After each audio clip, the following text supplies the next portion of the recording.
உலகெங்கிலும் நடக்கும் முக்கிய நிகழ்வுகளை குறுஞ்செய்தி வடிவத்தில் தெரிந்து கொள்ள ஆதன் செயலியை டவுன்லோட் செய்யுங்கள். ஆதன் செயலியை டவுன்லோட் செய்ய டிஸ்கிரிப்ஷனில் உள்ள லிங்கை கிளிக் செய்யவும். ஒருத்தவங்களுக்கு பேய் பிடிச்சிருந்துச்சு, ஸோ அது ரொம்பவே உக்ரமாக இருந்துச்சு, அது என்ன விஷயம் கேட்டது, நீங்கள் அதை எப்படி ஹேண்டில் பண்ணீங்க? சைக்காட்டிஸ்ட் டாக்டர் அவங்க உடம்புல 9 பேர் இருந்தது. 9 பேர் பேஷண்ட்டு ட்ரீட்மெண்ட் பண்ணுறாங்க, எல்லாம் பண்ணுறாங்க. ஆனால் நைட்டில் இவங்களால தூங்க முடியல. அந்தந்த ஆன்மகளுக்கு என்னென்ன வியாதிகள் இருந்துச்சோ அதெல்லாம் இவங்களுக்கு வர ஆரம்பிச்சு. அந்த ஜின்கள் அப்படிங்கிறவங்க பவர்ஃபுல்லானவங்க. பேய்கள் வேறு. பேய்கள் மனிதர்களேருந்து பிரியக்கூடிய ஆன்மாவை பேயின்னு சொல்லுவோம். இப்போ இந்த செய்வினைகள் எல்லாம் ஜின்கள் தான் அதிகமாக பயன்படுத்துகிறாங்க. ஜெயவனோட கண்டிஷன் ஒன்று தான், என்னென்னா இவரை மட்டும் ஈஸியாக ஜின்னு அட்ராக்ட் பண்ணிடும், அவருடைய உடம்புல ஈஸியாக போயிடும். ஒரு வாரம் ஆனாலும் குளிச்சிருக்க மாட்டாங்க, சென்ட் அடிச்சுக்கிட்டு தெரியவாங்க. அந்த மாதிரி அவங்களுக்கு ஈஸியாக ஆகும். லெஃப்டில் ரைட்டில் சுவாச நாளங்கள் மாறும். அந்த சுவாச நாளங்கள் எதில் எவ்வளோ சுவாச நாளங்கள் இருக்கோ அதை வச்சு நாங்கள் இத்தனை நாளாக எங்களோட மூச்சு பெரிய போதுன்னு கணிச்சிருக்கோம். காகை வீட்டு முன்னாடி இறக்குமா? கிடையாது. நம்ம பிளாக் மேஜிக் அட்டாக்கால் இறக்க போகிறாங்கன்னா. அதன் ஆன்மீகம் நேயர்களுக்கு வணக்கம். நான் உங்கள் விஜய் பிரியா. ஆன்மீகம் தொடர்பான சந்தேகங்களுக்கு நம்ம ஒவ்வொரு நாளும் தீர்வு கொடுத்துட்ருக்கோம். புதிய முக்கிய நிகழ்வுகளை உடனடியாக தெரிஞ்சுக்கணும் அப்படின்னு நினச்சிங்கன்னா அதன் செயலியை டவுன்லோட் பண்ணுங்கள். அதற்கான லிங்க் வீடியோக்கு கீழே டிஸ்கிரிப்ஷனில் கொடுத்துருக்கோம். ஸோ இந்த நிகழ்ச்சியில் நம்ம கூட யார் இணைஞ்சிருக்காங்க அப்படின்னு பார்த்தீங்கன்னா நசீம் அவர்கள் தான் நம்ம கூட இருக்காங்க. ஸோ அவங்க நமக்காக தொடர்ந்து ஆன்மீகம் ரீதியாகவும் ஜோதிடம் ரீதியாகவும் மாந்திரிகம் ரீதியாகவும் நிறைய விஷயங்கள் பல்வேறு தகவல்கள் நமக்காக தொடர்ந்து கொடுத்துட்ருக்காங்க. ஸோ அவங்கக்கிட்ட இந்த நிகழ்ச்சியில் நிறைய தகவல்கள் நம்ம கேட்டு தெரிஞ்சுக்கலாம். வணக்கம் மேம். வணக்கம். அதன் ஆன்மீக ரசிக பெருமக்களுக்கு அனைவருக்குமே புதுக்கோட்டை நசீமா அம்மாவின் வணக்கம். அடுத்தடுத்து நம்ம இது தொடர்ந்து பண்ணிகிட்ருக்கோம். பட் மக்களுக்கு யூஸ்ஃபுல்லாக இருக்கும் அப்படிங்கிறது என்னோட நம்பிக்கை. நம்ம சும்மா பேசுறதுனால எந்த ஒரு பிரோஜனமும் இல்லை. ஏதோ ஒன்று அவங்களுக்கு கிடைக்க போகுது அப்படிங்கிறது தான் நம்மளோட முயற்சியாக இருக்குது. மீண்டும் மீண்டும் அவங்களுக்கு என்ன பலன் இருக்கோ அது நல்லா கமெண்டாக கொடுங்க அப்படின்னு தான் எதிர்பார்க்குறேன். ஓகே, கண்டிப்பாக. தேவை இருக்கிறவங்க பயன்படுத்திட்டோம், தேவை இல்லாதவங்க தள்ளி விட்டுட்டு போயிட்டோம். நம்மளுக்கு அதை பற்றி கவலை இல்லை. Okay ma'am. சரி. ஸோ இப்போ நம்ம நீங்கள் மாந்திரிகம் ரீதியாக நிறைய விஷயங்கள் செஞ்சிட்ருக்கீங்க, நிறைய பரிகாரங்கள் எங்களுக்காக சொல்லிகிட்டு இருக்கிறீங்க. இந்த பேய்கள் ஆவிகள் அப்படிங்கிறது நம்பாதவங்க ஒரு பக்கம் இருந்தாலும் நம்பியவங்க, அதனால பாதிப்படைஞ்சவங்க எக்கச்சக்கமான பேர் இருக்கிறாங்க. ஸோ உங்களை தேடி தினமும் தொடர்ந்து வந்துட்டுருக்குறாங்க. நீங்கள் ரீசன்ட் டைமில் ஒருத்தவங்களுக்கு பேய் பிடிச்சிருந்துச்சு, ஸோ அது ரொம்பவே உக்ரமாக இருந்துச்சு, அது என்ன விஷயம் கேட்டது, நீங்கள் அதை எப்படி ஹேண்டில் பண்ணீங்க? இது நல்ல ஒரு கேள்வி. முதல்ல நம்மளுக்கு மக்கள் எதுக்காக மெயினாக தேடி வராங்க அப்படின்னா, இப்போ ஐடி ஃபீல்டு செட்டப் வந்த பிறகு நைட்டில் ஒர்க் பண்ணுறது அதிகம். உங்களுக்கு அது தெரியும் இல்லையா? முதல்ல எல்லாம் நைட் ஷிஃப்ட் எல்லாம் இல்லை, மக்கள் அதிகமாக டேயில் ஒர்க் பண்ணுவாங்க. இப்போ அதிகம் கால் சென்டர்ஸு, இந்த எப்படி சொல்கிறதுன்னா நிறைய சேனல்ஸில் கூட நீங்கள் பார்க்கலாம். நைட் ஷிஃப்ட் எப்படி ஒர்க் பண்ணுறாங்க, அவங்க முழிச்சிருந்தே ஒர்க் பண்ணுறாங்க. அப்போது இந்த எல்லாருமே 10 விரலில் நம்மளுக்கு ஈக்குவலாக இருந்துட்டா ஒன்றும் பிரோஜனம் இல்லை. அப்போது அப் அண்ட் டவுன் இருக்குது. எல்லார் மென்டாலிட்டியும் ஒரே மாதிரி இருக்காது, எல்லாரோட உணர்வுகளும் ஒரே மாதிரி இருக்காது, வேறு வேறு மாதிரி தான் இருக்கும். அப்போது இந்த ஆன்மாக்கள்ங்கிறவங்க எப்படி இருப்பாங்க அப்படின்னு பார்த்தீங்கன்னா, எங்களுதுல ஜின்கள் அப்படின்னு சொல்லியிருக்காங்க. அந்த ஜின்கள் அப்படிங்கிறவங்க பவர்ஃபுல்லானவங்க. பேய்கள் வேறு. பேய்கள் மனிதர்களேருந்து பிரியக்கூடிய ஆன்மாவை பேயின்னு சொல்கிறோம். ஜின்கள்ங்கிறவங்க நெருப்பு சம்மந்தப்பட்ட ரீதியில் இருக்காங்க, நீர் சம்மந்தப்பட்ட ரீதியில் இருக்காங்க. அதே மாதிரி அவங்க காற்றின் செயல்படுற ரீதியில் இருக்காங்க. அதே மாதிரி நம்மளுக்கு நம்ம விரும்பியதை கொடுக்கக்கூடிய ஒரு பொக்கிஷமான குட்டி சாத்தான் இல்லை, ஜின்னுனாக்கா இது எப்படின்னாக்கா பொக்கிஷத்தை பாதுகாக்கக்கூடிய ஒரு விஷயம். ஓகேங்களா? அப்போ எங்கெல்லாம் பொக்கிஷம் புதைச்சி வச்சுருக்கோமோ அங்கே ஏதோ ஒரு ஆன்மா பாதுகாக்குதுன்னு சொல்லுவாங்க. அதுதான் ஜின்னுன்னு சொல்லுவாங்க. ஜின்னில் வந்து நல்லதும் இருக்குது கெட்டதும் இருக்குது. பயங்கரமான நல்லது இருக்குது. ஓகே. பயங்கரமான நல்லதுன்னா அதுக்கிட்ட நம்ம வந்து விண்ணப்பம் வைக்கிறோம் அப்படின்னாக்கா அது தேவையானது செய்யும். சரிங்களா? இது நாங்கள் ஏன் இந்த ஜின்களை அடிக்ட் ஆக மாட்டோம் அப்படின்னா, ஜின்னானவன் வந்து தீய வழி காட்டக்கூடியவன், பேராசை அதிகமாக கொடுக்கக்கூடியவன். ஓகே. அப்போ ஜின்னுக்கிட்ட நேர்மை இருக்காது. ஓகே. நம்மளை பேராசை அதிகமாக தூண்டி விட்டு என்ன ஆகும், நம்மளை வழியே மாற்றிடும். இறைவன் கிட்ட கனெக்ட் கொடுக்காது. ஓகேங்களா? தப்பான விஷயங்கள். இப்போ நம்மளுக்கு வந்து இப்போ ஒரு வீடு எனக்குன்னு இருக்கு, என்கிட்ட ஒரு கோடி ரூபாய் பணம் இருக்கு, அதுவே டபுளாக ஆக்கணும்னு நினைக்கும். அது இன்னும் பேராசை கொடுக்கும். அப்போ நம்ம யாருக்குமே உதவி பண்ண மாட்டோம். ஓகே. இன்னும் சேர்க்கணுங்கிற ஆசைகள் தூண்டி விட்டுக்கிட்டே இருக்கும். ஓகே. இப்போ நிறைய பேர் வந்து இந்த ஜின்னை வசியப்படுத்தி வைக்கிறோம் அப்படின்லாம் சொல்கிறாங்கல்ல, உண்மையாகவே ஜின்களை வந்து வசியப்படுத்தி வைக்க முடியுமா? அதனால தான் இந்த தவறான வழிபாதைகளில் போகிறாங்க. ஓகே. நிறைய பேர் என்னன்னா இதை ஜின்கள்ங்கிறவங்க வந்து ஈஸியாக நம்ம கையில் கிடைக்க மாட்டாங்க. சரிங்களா? ஜின்னு வகைகள் வந்து எங்களது 108 வகைகள் இருக்கு. ஓகே. ஓகேங்களா? அதுக்கு பேர்களும் இருக்கு. 108க்குமே பேரும் இருக்கு. சரிங்களா? இவனோட சின்னதாக ஒரு குட்டி ஸ்டோரியிலேருந்து பேர். எங்களுக்கு இறைவன் வந்து எல்லாத்தையும் படைச்சு முடிச்சுட்டு மனிதனை உருவாக்குறான். மனிதனை எதனால் உருவாக்குறான்னா மண்ணால் உருவாக்குறான். அப்போ இறைவனோட ஒரு துளி காற்று தான் நம்மளுக்கு என்ன பண்ணுறாரு, சும்மா தூரத்துலேருந்து ஃபோன் ஊதி விடும்போது நம்மளுக்கு அந்த சுவாச கோளாறு இயங்க ஆரம்பிக்குது அந்த மண்ணிலேருந்து. சரிங்களா? அப்போது ஜின்னானவன் எப்படி படைச்சிருக்காருன்னா நெருப்பால் படைச்சிருக்காரு. ஓகே. நீர், நெருப்பு, காற்று. சரிங்களா? அதே மாதிரி தந்திரமான விஷயங்கள், கண்ணுக்கு தெரியாமல் ஒரு ஒளிவு மறைமான விஷயங்களில் வந்து அந்த ஜின்னு வகைகளை படைச்சிருக்காரு. அப்போ அதை சொல்கிறாரு, இவன் வந்து எனக்கு ரொம்ப நேர்மையானவன். யார மனிதனை பார்த்து இறைவன் சொல்கிறான், இவன் எனக்கு ரொம்ப பிடிச்சவன், இவனை நீ வணங்கணும் அப்படின்னு சொல்லும்போது அது சொல்லுதான், நான் இவனை விட பவர்ஃபுல்லானவன். புரியுதுங்களா? மனிதனை விட நான் பவர்ஃபுல்லானவன். என்னதான் முன்னாடி படைச்சிருக்கீங்க, நான் வந்து சுட்டனா அவன் தாங்க மாட்டான், அப்போ நான் ஏன் அவனை வணங்கணும் அப்படிங்கிற ஒரு இறைவனுக்கு அவனுக்கு ஒரு மோதல் ஏற்படுது. ஓகே. மோதல் ஏற்படும் போது இறைவன் சொல்கிறான்னா, என் பிள்ளைய நீ என்னதான் பண்ணாலும் என்னோட அன்பை தாங்கிட்டு அவன் என்கிட்ட வருவான் அப்படின்னு இறைவன் சொல்கிறார். இது என்ன சொல்லுமா, அவனுக்கு நான் பல கஷ்டங்கள் கொடுப்பேன், நான் என்ன வேணாலும் கொடுப்பேன், ஆனால் நீங்கள் குறுக்க விடக்கூடாது. புரியுதுங்களா? அவன் மரணத்தையே நோக்கி போகட்டும், நீங்கள் குறுக்க வரக்கூடாது. அது தாண்டி வந்தானா உங்கள் பிள்ளை. ஒருவேளை எனக்கு அடிக்ட் ஆகி வந்தானா இவன் என் பிள்ளை. புரியுதுங்களா? இப்படி பிரிச்சுக்கப்படுது. இவன் தான் நரகத்துல இருக்காங்கிறது ஒரு கான்செப்டா இருக்கு. யாரு? ஜின்னானவன் வந்து நரகத்துவாசி அப்படிங்கிறது, நரகத்தைனா பாதாளத்துல இருக்காங்க அப்படிங்கிறது அவங்களோட பரம்பரை. அது ஓகேங்களா? அப்ப இறைவனோட பரம்பரை எப்படின்னா சொர்க்கத்துக்குரியது. சொர்க்கம் யாரும் நம்ம இது வரைக்கும் பார்த்துருக்கோமான்னு தெரியாது, ஆனா சொர்க்கம் எப்படி இருக்கும்னு நம்மளுக்கு தெரியாது. சொர்க்கம் வந்து நம்மளுக்கு எல்லாம் கிடைக்கக்கூடிய ஒரு விஷயமா இருக்கும். அப்ப இது பிரிப்பட்ட பேருக்கு தான் என்ன ஆகுதுன்னாக்கா, எங்களை மாதிரி அதிகமா வந்து குரானின் முறையில வந்து அந்த நுணுக்கங்கள் தெரிஞ்சுப்பாங்க. வெறும் படிப்பு எழுத்துக்கள் விட்டு அதுல சீக்ரெட் கண்டுபிடிக்க முடியாது. அதில் வந்து வச்சு என்ன செய்யலாம்? ஓகேங்களா? எங்களுதுல வந்து பிஸ்மில்லாஹ் ரஹ்மான் ரஹீம்னு சொல்கிறோம். அதையே வந்து 1008 தடவை சொன்னால் ஒரு சிறப்பான விஷயங்கள் செய்யும். ஓகே. சரிங்களா? இப்போ இந்த ஆவிகள் பேய்கள் பிடிக்குது அப்படின்னு நம்ம சொல்கிறோம்ல, இப்போ ஜின்கள் வந்து ஒருத்தருடைய உடம்புல வந்து புகுந்து இருக்குமா? போகும். ஒருத்தருடைய உடம்புல வந்து இருக்கும். ஸோ அவங்களுக்கு என்ன மாதிரியான அறிகுறிகள் வந்து தெரியும்? அவங்களுக்கு வந்து உடல் உபாதைகள் கொடுக்கும். திடீர்னு உடம்பு வீங்கும், திருப்பி வத்தி போவாங்க, பலூன் மாதிரி வத்தி போவாங்க. மேஜிக்கல் ஆற்றல் அதிகமாக நடக்கும். இப்போ அவன் ஏதோ ஒன்று நினச்சிக்கிட்டு இருப்பான், அது நடக்கும். திருப்பி அவன் அது வேணான்னு சொல்லுவான், அதுக்கு ஆப்போசிட்டாக நடக்கும். ஓகே, புரியுதுங்களா? ஜின்கள் ஏவி விடுறதுன்னு சொல்லுவோம் இல்லைங்களா, இந்த ஜின் ஆனவனே ஏவி விடுறது தான் நிறைய விஷயங்கள் அனுபவிச்சுட்டு இருக்காங்க. ஓகே.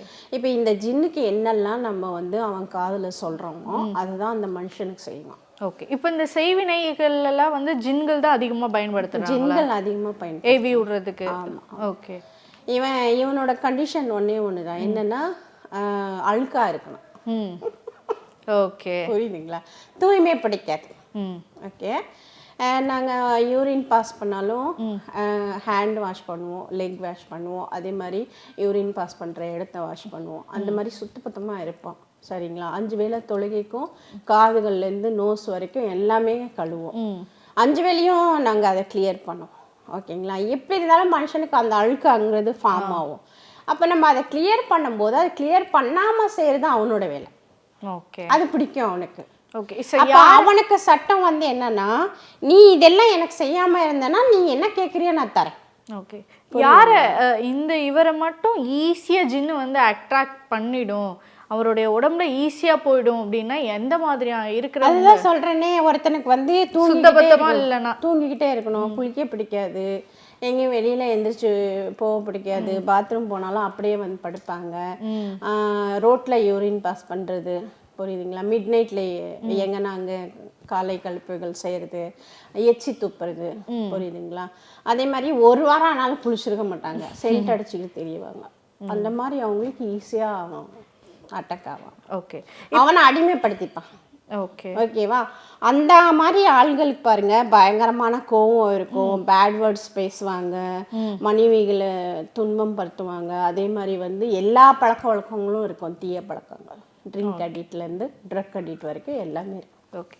இப்போ இந்த நிறைய மாந்திரிகர்கள் வந்து சொல்கிற விஷயங்கள் என்ன அப்படின்னு பார்த்தீங்கன்னா, நாங்கள் பேய்களை வந்து பிடிச்சிட்டு போய் எங்கேயாவது ஒரு இடத்துல வந்து விட்டுருவோம் அப்படின்னு, இந்த இல்லைன்னா புளிய மரத்தில் வந்து ஆணி அடிக்கிறது, இல்லைன்னா சில பேர் வந்து இந்த பாட்டில்களில் அடைச்சி வைக்கிறது அப்படின்லாம் சொல்கிறாங்க.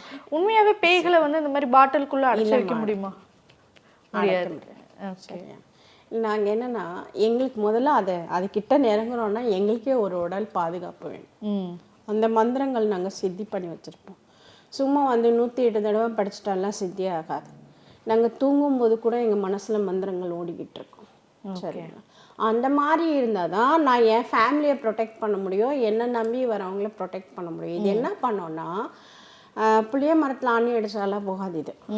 புரியுதுங்களா? ஒரு மனுஷனுக்கு மன திருப்திக்காக செய்யக்கூடியது. புளிய மரத்தில் ஆணி அடிச்சிட்டேன் உங்ககிட்ட வராது அப்படின்னா அவன் மனசை இவன் என்ன பண்ணுவான், பிரெயின் வாஷ் பண்ணுவான். ஓகே. சரியா? இந்த ஆன்மாக்கள்ங்கிறவங்களுக்கு ஒரு கட்டுப்பாடு இருக்கு. நான் சொன்ன மாதிரி முன்னாடியே நான் சொல்லியிருக்கேன், என்னன்னா ஒரு பணத்தை தூக்கிட்டு போறாங்க, அவங்களுக்கு வந்து ஒரு சடங்குங்கிறது ஒன்று செய்வாங்க. என்ன சடங்கு? பானையில வந்து தண்ணி சுமந்துட்டு போவாங்க. சரியா? அந்த தண்ணியில தான் வந்து அது ஆன்மாங்கிறது வந்து இறங்கும், இல்லாட்டி இறங்காது. அப்போ அது எங்கே பாடை இறக்கி சுற்றி உடைக்கிறாங்களோ அதோட எல்லை அதுதான். சரிங்களா?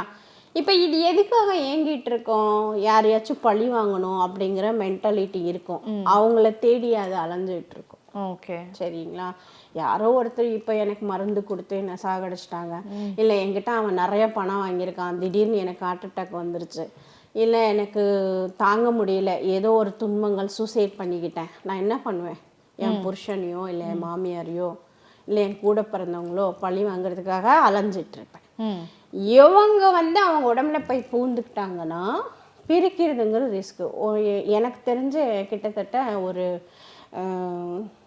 சைக்காட்டிஸ்ட் டாக்டர் அவங்க. சரிங்களா? நான் அவங்க பேர் சொல்ல விரும்பல. அவங்க உடம்புல 9 பேர் இருந்துச்சு. 9 பேர்? சரிங்களா? எல்லாமே வந்து சொந்தக்கார பேர் தான் சொல்லுது, ஆனா வேற வேற ஆள். சரிங்களா? இவங்க பேஷண்ட் ட்ரீட்மெண்ட் பண்றாங்க, எல்லாம் பண்றாங்க, ஆனால் நைட்ல இவங்களால தூங்க முடியல. அந்தந்த ஆன்மாக்களுக்கு என்னென்ன வியாதிகள் இருந்துச்சோ அதெல்லாம் இவங்களுக்கு வர ஆரம்பிச்சிச்சு. ஓகே. சோ அந்த பேய்களுக்கு இருந்த வியாதிகள் எல்லாம் இந்த டாக்டருக்கு வர ஆரம்பிச்சு. ஓகே. அப்புறம் திடீர்னு இவங்க வந்து நல்ல ஆன்மீகவாதி, அவங்க கோயில் குளத்துக்கு எல்லாம் போவாங்க, ஆனால் கோயில் குளத்துக்கு போக பிடிக்கல. கோயிலுக்கு போனோன்னாவே வடவடன்னு ஆகிடும், அவங்களுக்கு காய்ச்சல் வந்துடும், வேர் தூத்த ஆரம்பிச்சிருவாங்க. இப்போ அங்கே கோயில் இருக்கனாவே இங்களே பார்த்து நின்றுவாங்க. ம். அந்த மாதிரி ஆக ஆரம்பிச்சிச்சு. சந்தேகம் அவங்களுக்கு வந்து திருப்தியே இல்லைன்னு சொல்லுவேன். நம்மளை பார்க்க வரும்போது ஒரு சாட்டிஸ்ஃபைடு இல்லை அவங்க. நீங்கள் நேரில் வாங்கன்ட்டேன். சரிங்களா? நான் முதல்ல நேரில் யாருக்குமே அப்பாயின்மெண்ட் தரமாட்டேன். ஓகேங்களா? இறைவனோட அனுமதி இருந்தால் மட்டும் என்னை நேரில் சந்திங்க. நேரில் வாங்க. நீங்கள் உங்கள் கூட யார் இருக்காங்க? என்னோட ஹஸ்பண்ட் இருக்கார்.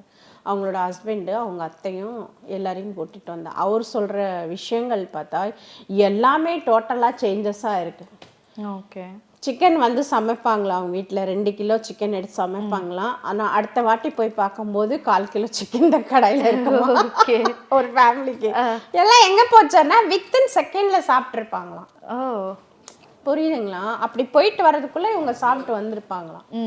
அப்புறம் அந்த ஆன்மாக்கள் வந்து இறக்குறதுக்கு நம்ம ஒவ்வொரு மூலிகைகளாக வச்சு அவங்களுக்கு உள்ளுக்கு கொடுத்து அவங்களுக்கு உடல் கட்டு போட்டு ஒவ்வொன்றா வெளியேற்றும் போது அதுங்களுக்கு என்ன தேவை, ஓகே, அது எங்கேயே வசிக்க விருப்பப்படுதுங்க அப்படிங்கிறது அதுங்க சொல்லும்.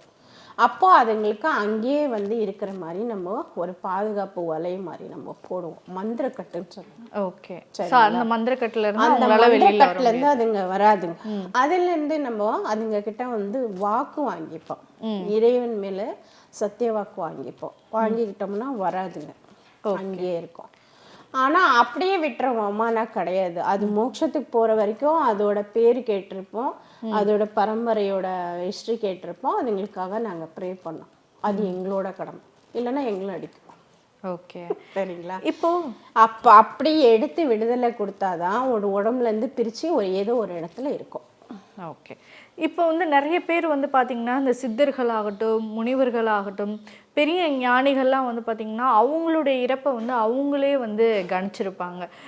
நான் வந்து இன்னும் கொஞ்ச நாளில் இறக்க போகிறேன், ஸோ எனக்கு இந்த உயில் எழுதணும், ஸோ சீக்கிரம் வந்து அட்வொகேட்டை கூப்பிடுங்க அப்படின்லாம் சொல்லுவாங்க.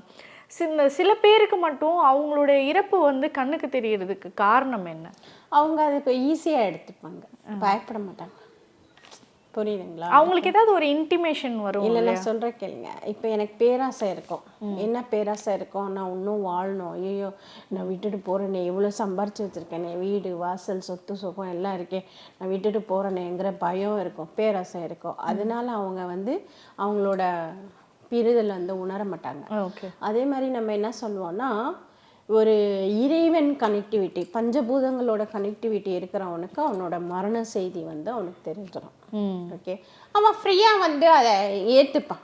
ஓகே ஓகே, என் டைம் முடிஞ்சிச்சு, இத்தனாம் தேதிக்கு என்னோட நிலைமை முடிய போகுது அப்படின்னா அவனோட 7 ஆக்ஞா சக்கரம்னு சொல்லுவோம் இல்லையா, அந்த ஆக்ஞா சக்கரஸோட பவர் வந்து குறைஞ்சிக்கிட்டே வரும். அதில் கண்டுபிடிச்சிடுவாங்க. ஸோ அது அவங்களுக்கே தெரிய ஆரம்பிச்சிடும். எங்களுக்கு என்ன, எங்களோட கான்செப்ட் என்னன்னாக்கா, லெஃப்ட்ல ரைட்ல வந்து சுவாச நாளங்கள் வந்து மாறும். ஆமாம், சரியா? அந்த சுவாச நாளங்கள் எதில் எவ்வளோ சுவாச நாளங்கள் இருக்கோ அதை வச்சு நாங்கள் இத்தனை நாளாக எங்களோட மூச்சு பெரிய போதுன்னு கணிச்சிருக்கோம். ஓகே, புரியுதுங்களா? ஏன்னா நாங்கள் வந்து முதல்ல ஏதோ ஒரு மந்திர ஜபம் பண்ண உக்காடுறோன்னாக்கா நல்லா வந்து சுவாச பயிற்சி பண்ணிட்டு தான் உட்காருவோம். அந்த சுவாசங்கிறது வந்து நம்மளுக்கு சுழிமுனி வரைக்கும் நல்லா ஏறி போகும். சித்தர்களுக்கு போகிறது உச்சந்தலையில் போகும். ஓகே ஓகே, நிறைய சித்தர்கள் பார்த்துருப்பீங்க, தலையில் வந்து என்ன பண்ணியிருப்பாங்க, கோட் பண்ணியிருப்பாங்க, துணி போட்டு மறைச்சி வச்சுருப்பாங்க. ஏன்னா அதுலேருந்து தான் உயிர் பிரியுமா. ஓகே, ஓகேங்களா? எல்லாருக்கும் வித்தியாசமாக, அதாவது 7 துவாரங்கள் இருக்குது. 7 துவாரங்கள்லையும் எப்படி வேணாலும் பிரியலாம். ஓகேங்களா? கண்ணில் பிரியலாம், நோஸில் பிரியலாம், வாயில் பிரியலாம், நம்மளுக்கு ஆசன வாயில் பிரியலாம், அதை மர்ம உறுப்புகளில் பிரியலாம். ஓகே, ஓகேங்களா? அந்த மாதிரி தொப்புளில் கூட பிரியும். தொப்புள் பகுதியிலேருந்தும் நம்மளுக்கு காற்றுங்கிறது பிரிஞ்சிடும், நம்ம உயிர் போயிடும். அதனால முக்கியமாக பிரியறது சித்தர்களுக்கு உச்சந்தலையில் பிரியறதுக்கு அவங்க அந்த யோகாவை கீழேருந்து மேலே ஏற்றிக்கிட்டு இருப்பாங்க. ஓகே, ஓகேங்களா? ஆனா இது வந்து சித்தர்களால மட்டும்தான் முடியும். சித்தர்களால மட்டும்தான் முடியும். ஓகே, அவங்க பயப்பட மாட்டாங்க, வலி இருக்காது. சில பேர் துடிப்பாங்க இல்லையா, உயிர் போகும்போது நம்மளே பார்த்துருப்போம், பெயின்ஃபுல்லா இருக்கும். ஆனா அவங்களுக்கு பெயின் இருக்காது. எனக்கு அவங்க அதுக்கு ப்ரிப்பேர்ட் ஆயிடுவாங்க. ஓகேவா? ப்ரிப்பேர்ட் ஆயிட்டு அந்த உடம்ப, அந்த கூட்டை வந்து ஈஸியாக பிரிக்கிறதுக்கான மைண்டுக்கு கான்செப்ட் கொடுத்துருவாங்க. நீ வந்து சொர்க்கத்துக்கு போக போற, அங்க உனக்கு எல்லாமே கிடைக்கும், அழகான ஒரு வாழ்க்கை, இறைவன் நெருக்கம், இறைவனோட தொடுதல் எல்லாமே அதுக்கு சொல்லி கொடுத்துருவாங்க. அப்போ அது ஈஸியாக பிரிச்சிடும். ஓகே. இப்போ இந்த இயற்கை மரணம் அப்படி நிகழ்கிறவங்களுக்கு இந்த மாதிரியான இன்டிமேஷன்லாம் வந்து வரும் அப்படின்னா, சிலருக்கு வந்து இந்த துர்மரணம் ஏற்பட போகுது அப்படிங்கிறதுக்கு ஏதாவது முன்கூட்டியே அவங்களுக்கு இன்டிமேஷன் ஏதாவது கிடைக்குமா? கெட்ட கனவுகள் வரும். ஓகே. கெட்ட கனவுகள் வரும். கெட்ட கனவுகள் வரும். சரியா? இப்போ திடீர்னு சொல்லப்போனால் காகை வந்து வீட்டு முன்னாடி இறக்குமா? கிடையாது. கிடையாது, ஆனால் இறக்கும். ஓகே. புரியுங்களா? நம்ம பிளாக் மேஜிக் அட்டாக்கால இறக்க போகிறாங்கன்னா நம்மளுக்கு ஏதோ ஒரு சூழ்நிலையில காக்கா வந்து வீட்டு முன்னாடி இறக்கும். சரிங்களா? பூரா அடிக்கடி உடம்புல ஊறும், எப்படியோ மேலே விழுந்துரும். சரிங்களா? அது எப்படி வருது, எங்கேருந்து வருதுன்னா சுத்தமாக வச்சிருக்கேன் மேடம், என் வீட்டில் பூரா வருதுக்கு வாய்ப்பே இல்லைம்பாங்க, ஆனால் பூரா மேலே விழும். ஓகே. ஸோ இதனாலும் இறப்புகள் தெரிஞ்சுக்கலாம் நம்ம. ஓகேவா? இல்லை நம்ம வாய இல்லை ஜீவன் வீட்டில் வளர்த்துருப்போம், நம்ம இப்போ வண்டி எடுக்க போகிறோம், ஒரு கடைக்கோ இல்லை ஷாப்பிங்கோ போகிறோம், அவசரமாக கிளம்பிட்டு இருக்கோம், அது வந்து நம்ம கால்கிட்ட நின்றுக்கிட்டு போக விடாது, தடுக்க ஆரம்பிக்கும். அப்போ நம்ம புரிஞ்சுக்க வேண்டியதான், ஏதோ நம்மளுக்கு பிரச்சனை நடக்க போது நம்ம கொஞ்சம் லேட் பண்ணி போகிறது நல்லது. ஓகே. ஓகே. இப்போ ஒரு 10 நிமிஷம் ஃபாஸ்ட்டாக போனால் என்ன பிடிக்க முடியுமாங்கிறத 10 நிமிஷம் லேட்டாக போகிறது நல்லது. ஓகே. ஓகே. அது சிம்டம்ஸ் எல்லாம் காட்டும், நம்மளுக்கு காட்டாமல் இருக்காது. பஞ்சபூதங்கள்ங்கிறது அதுக்கு தான் இறைவன் நம்மளுக்கு படைச்சிருக்கான். ஏதோ ஒரு வகையில் வந்து நம்மளுக்கு உணர்த்துறதுக்காக தான் அதை படைச்சிருக்கான். ஆனால் அவன் எடுத்துக்கும் போது நம்மளுக்கு தெரியும் எப்படி எடுப்பான்ட்டு, அவனுக்கு தான் தெரியும். அதுவும் நம்மளுக்கு தெரியும், நம்ம போக போகிறோம். அவன் தான் உயிலெல்லாம் எழுதுவான், நான் போகிறேன், இறைவன்கிட்ட எனக்கு உத்தரவு வந்துச்சு, வக்கீலை கூப்பிடு, யாருக்கு என்ன பிரிக்கணுமோ பிரிச்சுடு, நான் சந்தோஷமாக வாழ்ந்துட்டேன், அவன் தான் எழுதுவான். ஓகே. இப்போ இந்த காட்டேரி மோகினி இதெல்லாம் சொல்கிறாங்க இல்லையா, ஒருத்தருடைய உடம்புல வந்து மோகினி வந்து வந்துச்சுன்னா அவருடைய வம்சத்தையே வந்து அழிச்சிரும் அப்படின்லாம் சொல்கிறாங்க. நீங்கள் வந்து ஜின் இந்த இதெல்லாம் சொல்லுவீங்க. ஸோ உங்களுக்குமே இந்த மோகினி விஷயங்கள் வந்து நம்பப்படுதா? மோகினிங்கிறது வந்து ஒரு எப்படி சொல்கிறதுன்னா நிழல் வகையானது. சரியா? நிழலுங்கிறத நம்மளுக்கு மோகினியில் காட்டேரி. ஓகேவா? மோகினிங்கிறது பெண்கள், அழகான பெண்கள். ஓகே. அவன் வந்து ஆண்களோட சோடு இல்லாமல் ஆண்கள் தொடாமல் இறக்கப்படுற பெண்கள் தான் மோகினியாக மாறுது. ஓகே. இந்த கான்செப்ட் புரிஞ்சு. ஓகே. எல்லாருமே மாறுவாங்க. சுமங்கலி பெண்கள் அப்படின்னு சொல்லி கன்னி பெண்கள்னு சொல்லுவாங்க. கன்னி பெண்கள். ஓகே. சரி. சுமங்கலி இல்லை, கன்னி பெண்கள். ஆண்களோட ஒரு சுவடே இல்லாமல் இறக்குற அந்த டீனேஜ். ஓகே. 12லேருந்து 18, 19, 29, அது என்ன வயசாக இருந்தாலும் ஓகே. அவன் மேரேஜ் ஆகலை, ஓகேவா, ஒரு காதல் இல்லை, ஒரு பிடிதல் இல்லை, அவங்க ஏதோ சூசைடோ வேற ஏதோ அட்டெம்ப்ட் பண்ணி இறந்து போனாங்க, இல்லை திடீர்னு மரணம் வந்து இறந்து போனாங்க, இல்லை நோயால் காய்ச்சல் வந்து மஞ்சக்காமலை வந்து இப்படி வந்து இறந்து போனாங்கன்னா அந்த பெண்கள் தான் மோகினியாக மாறுது. ஓகே. ஸோ அவங்கள வந்து தான் ஆண்களை மட்டும்தான் அந்த மோகினி பிடிக்கும், அதுதான் அந்த கான்செப்ட். ஓகே. சரிங்களா?